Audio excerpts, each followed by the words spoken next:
حدیث شریف کې راځي نبی علیہ السلام فرمای د قیامت ورځ به وي یو بنده به راشي مومن به وي د هغه مومن بنده نیک اعمال به د ترازو په یوه تله کې واچوي خالی یوه نیکي به ورسره وي او په بله تله کې به ګناهونه واچوي ګناهونه به یې ډېر وي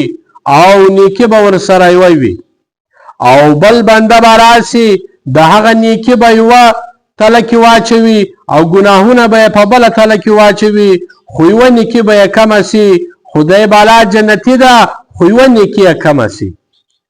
نو دی راشي ورور ته مور ته خور ته قریبانو ته چې یوه نیکي راکئ زه بالا جنت ته ځم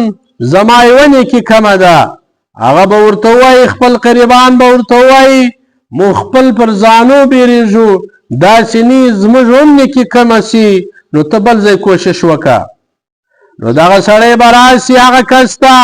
چې یوه نیکي ورسره ده هغه ته به ووایي چې زما یوه نیکي کمه ده ما ته یوه نیکي راکړه چې زه جنت ته ولاړ سم هغه به ورته ووایي له ما سره خالي یوه نیکي ده نور خالي ګناهونه دي دی به ورته ووایي دغه یوه نیکي زما بس ته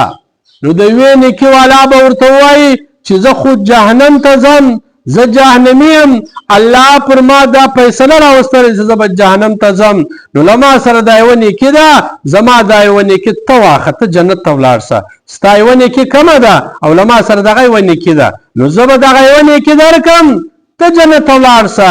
چې دی